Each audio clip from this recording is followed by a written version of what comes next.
I linked up Sally to Ronald Bosi, who's the group managing partner of Ronald's LLP East Africa that oversees the firm's regional offices in Kenya, Uganda, Rwanda, and Tanzania. Ronald holds a master's in business administration from Jomo Kenyatta University and is a member of the Institute of Certified Public Accountants, a member of Institute of Certified Secretaries, a member of the Institute of Internal Auditors, a member of the Kenya Institute of Management, and a member of the Kenya Institute of Certified Public Accountants of Uganda. Hi, my name is Sally Njogu. I am a digital marketer and event organizer.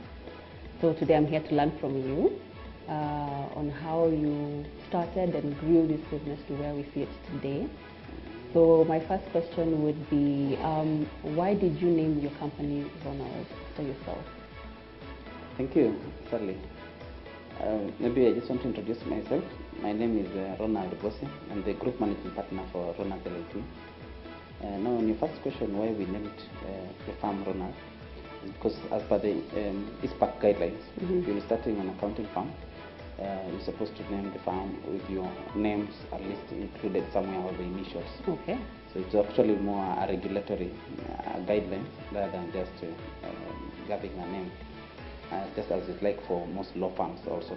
So we have guidelines. Just so the guidelines are the same between. Yeah. To use either your name or your initials in the name, so that you are recognized as a practicing member.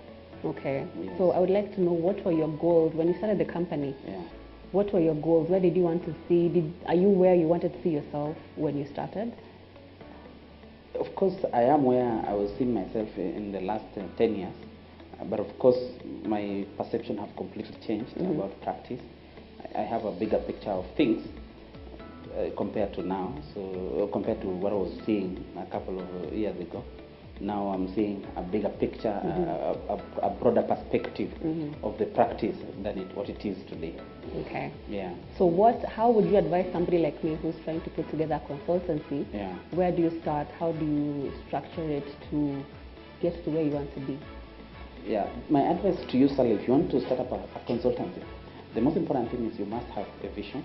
You must understand what you want to accomplish, and then the vision must be also something that is compelling you to move on. Because you see, in consultancy, there's a lot of hurdles. Yeah. But the only thing that will keep you going is your vision, and that it's compelling and you are convicted by it. That's what you want to achieve. That is very critical. And the other thing that you need to know is that you must have the target market. You must know, what kind of market do I want to serve? What kind of needs does the market have, and what need am I going to meet in my market? So that is very critical. And then the other issue is your abilities and to do that, to execute that.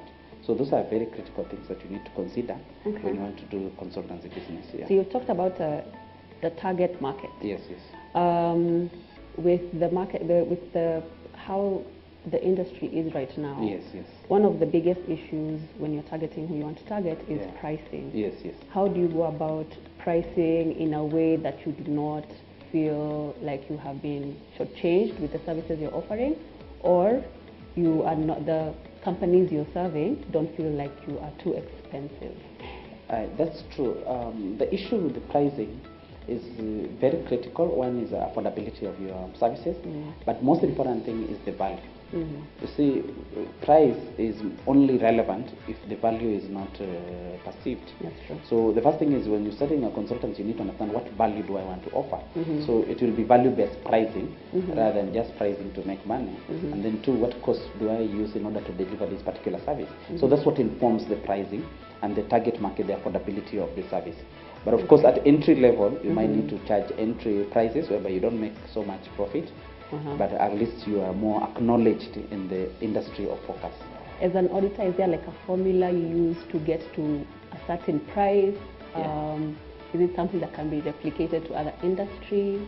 Yes, as an audit firm, we have a guidelines for pricing, but you'll find that especially the way it is traditionally is to charge price based on the hours that have been taken in doing the billable hours. Yeah, the billable hours. I'm happy that you can be able to know that the hours that have been taken in doing an assignment. But especially because for us, we are trying to target SMEs. Not many SMEs want to tell you that you do the job and charge me whatever. you want to charge based on the hours you've incurred. People want a predictive price. Okay. So oftenly we have to quantify how much it will take for us to execute an assignment, the billable hours, and at least give an estimate on how much the price will cost before we, and then give a quotation before we begin the assignment. Okay. So in the journey that you've had, at what point do you get to see that you're growing and you need to even move to spaces like this? At what point do you feel that you have gotten to a place where it's the next level? How do you assess yourself? Okay, mostly moving to the next level is also conviction and belief. Actually, you might never do things that you are, if you do things that you are only comfortable with, you can't achieve much. But mostly you are supposed to have things that scare you. You do them, and those are the things that will actually give you a critical change. So for us, even coming here, it was not that everything made sense. Of course, there's a time you can do some of your arithmetics and all that. Actually, what I was running from is the comfort zone, because comfort is actually breeds a lot of being stagnant in moving to the next level. So it's important that sometimes you move not because it is comfortable, not because it's right, but you have a strong conviction and you believe that is what you're actually going to bring change to you. Okay. So as you're in an industry where you don't really market yourself. So how do you get clients? As a matter of fact, that our industry, of course, the institute actually prohibits direct advertising. But that is not even the main thing in service marketing. You will realize that in service marketing, there is other more avenues, content marketing, like what you're doing mostly in digital marketing. People buy into content and guidelines and sample up your services through sample services than just seeing an advert. I'm not very sure that even if we put up an advert about our services, people will buy into it. But it's also that, and the other issue is referrals. The first deal you get, that is what will also take you to another level. How do you actually do the business that comes to you at any given point of time? So that is the most important. Getting referrals from your current business, upselling and cross-selling is the most effective way of marketing rather than just advertising. Okay. So for a person who is starting out with their brand, how do you advise someone to become who you are, to register a company, to structure a company? What would you advise someone like me to do? Okay, what I will advise you is that if you're setting up a company, it depends on your target clientele.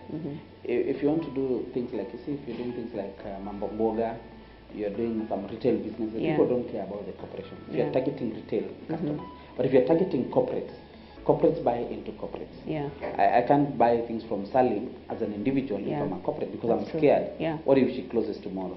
People want that kind of continuity and stability. That is ensured in a business name, in a corporate name.